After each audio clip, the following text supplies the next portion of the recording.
Bonjour à tous et bienvenue dans une nouvelle vidéo où on va discuter de méthodologie en langue. Alors j'ai eu une deuxième interview en anglais que je vais donc expliquer ici dans une vidéo en français la plus courte et synthétique possible. Donc allons directement dans le vif du sujet. J'ai eu une discussion d'environ 30 minutes avec İlkan qui est un Turc qui habite en Allemagne depuis pas mal d'années.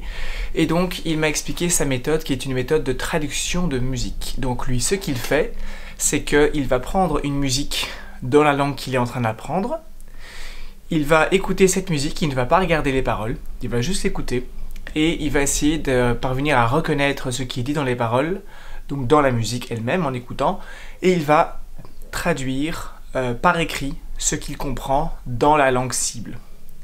Donc ce qu'il y a de spécial avec cette technique, c'est que donc il va employer deux langues étrangères. Il n'emploie pas sa langue maternelle, donc il ne fait pas de traduction vers sa langue maternelle, tout simplement parce que il a peu de temps libre et donc le fait de traduire d'une langue étrangère vers une autre langue étrangère, cela lui permet de mieux gérer son temps pour pratiquer deux langues à la fois. Donc c'est ce qu'on fait par exemple quand on regarde un film sur Netflix et que on regarde un film, je sais pas moi, en anglais avec traduction, avec les sous-titres en espagnol ou que sais-je quand on veut pratiquer différentes langues. Il y a toute une série de choses qu'il faut remarquer par rapport à cette méthode. Donc, il y a un problème, ça dépend de si c'est un problème pour nous ou pas. Donc lui, s'il a un problème pour comprendre la musique de base, parce que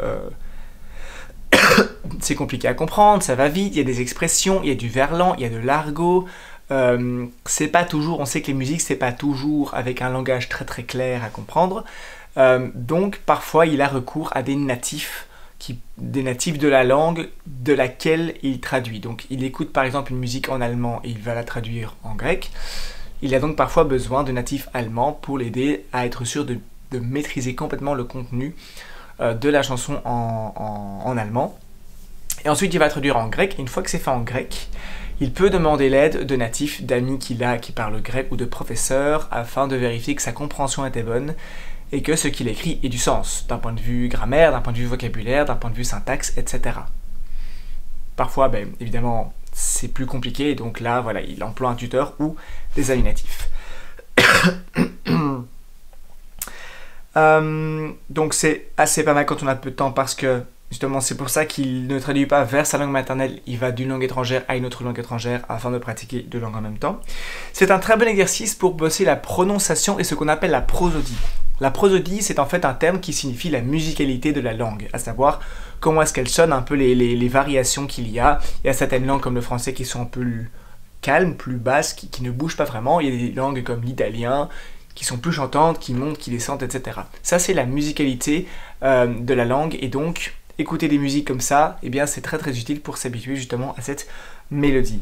Donc ça aide pour la prononciation, ça aide pour mieux suivre la mélodie de la langue, à savoir pour être capable de mieux déchiffrer la langue, puisque si on suit la mélodie, on sait quand les mots s'arrêtent, c'est où sont les accents toniques, on peut plus facilement progresser. Alors c'est parfois difficile parce qu'il y a des expressions, etc. Ça c'est un problème.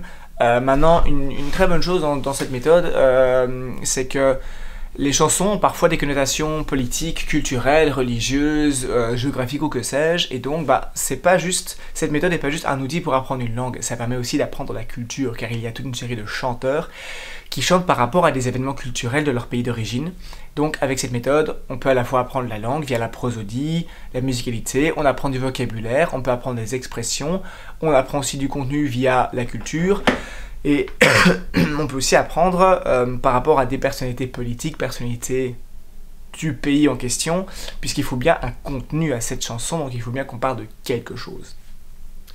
Et donc de tout ça, il va le traduire vers une autre langue cible. Il pourrait aussi ensuite se dire « Ah, je vais refaire l'exercice.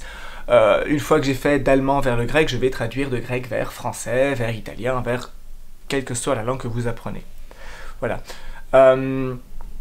Donc cette méthode en fait est proche, a des points communs avec la méthode de Luca Lampariello, un polyglotte italien, qui a une technique de traduction bidirectionnelle. Donc l'idée est un peu similaire, l'idée de traduire et d'apprendre via la traduction. Je referai encore une vidéo par rapport à la traduction. par rapport à cette méthode de traduction bidirectionnelle.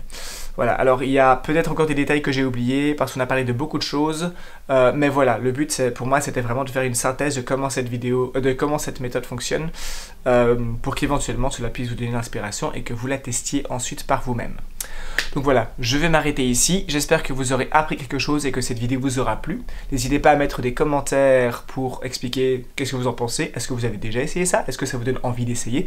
Quels auraient été les résultats de cette méthode une fois que vous l'avez mis en pratique? N'hésitez pas à mettre un pouce en l'air, de partager cette vidéo si vous connaissez des personnes qui pourraient en profiter. Et on se retrouve donc dans la prochaine vidéo.